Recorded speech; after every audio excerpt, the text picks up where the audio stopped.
రాజన్న సిరిసిల్ల జిల్లా ఈరోజు రాజన్న సిరిసిల్ల జిల్లా కలెక్టర్ కార్యాలయం ముందు రాష్ట్ర పిలుపు మేరకు మధ్యాహ్న భోజన కార్మికుల ఒక నిరాహార దీక్షల కార్యక్రమాలు చేపట్టడం జరుగుతూ ఉంది. 2 రోజుల నుంచి ప్రధానంగా కేంద్ర ప్రభుత్వం అధికారంలోకి వచ్చిన తర్వాత ఇలా నాణ్యతమైన పిల్లలకు ఫుడ్ పెట్టాలని, రాగి జావాని, ఇలా ఎన్నో కోడిగుడ్లని, ఎన్నో పౌష్టికాహారంతో పిల్లలు ఉండాలని స్కీములు తీసుకురావడం జరుగుతూ ఉంది.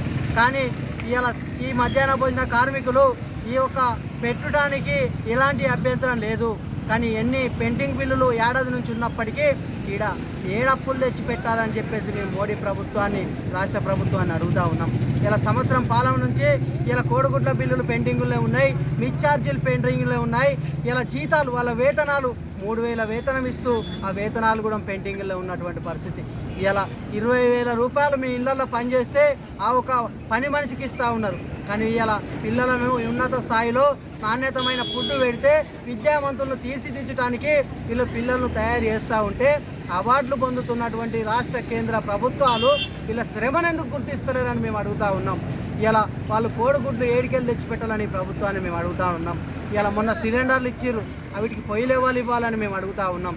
ఇలా వాళ్ళను 4వ తరగతి ఉద్యోగులుగా గుర్తించి వాళ్ళకు పెన్షన్ సౌకర్యం కల్పించాలి, ప్రభుత్వ ఐడి కార్డులను ఇవ్వాలి. అదేవిధంగా మిస్ బిల్లులు ప్రతి నెల కూడా చెల్లించాలి.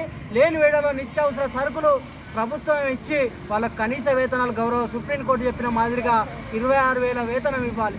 ఇలా ₹1,00,000 జీతం ఉంటుంది, టీచర్కు 10 నెలల జీతం పడుతుంది. కానీ వీళ్ళు 3,000 వేతనం మీద ఉప్పు, నిత్యావసర సరుకుల కాడికెళ్ళి అన్నీ కొనుకొచ్చి పిల్లలకు నాణ్యతమైన ఫుడ్ పెడితే, కోడిగుడ్ల కాడికెళ్ళి కొనుకొచ్చి పెడితే ఆ బిల్లులు ఎప్పుడు పడతాయో తెలియదు, ఆ జీతాలు ఎప్పుడు వస్తాయో తెలియనేటటువంటి పరిస్థితులలో ఉన్నది. ఇలా మోడీ ప్రభుత్వం అయ్యా మేము అడుగుతూ ఉన్నాం, మోడీ గారు ఇవాళ ఏమి వివరిస్తూ ఉన్నారు ఈ దేశంలో? ఇవాళ వీళ్ళు ఏడికెళ్ళి దీన్ని బతకాలి, వాళ్ళ కుటుంబాన్ని ఏడికెళ్ళి చదువుకోవాలి, ఈ పిల్లల్ని ఏడికెళ్ళి చదవాలని మేము ఈ కేంద్ర బీజేపీ ప్రభుత్వాన్ని, రాష్ట్ర ప్రభుత్వాన్ని అడుగుతూ ఉన్నాం.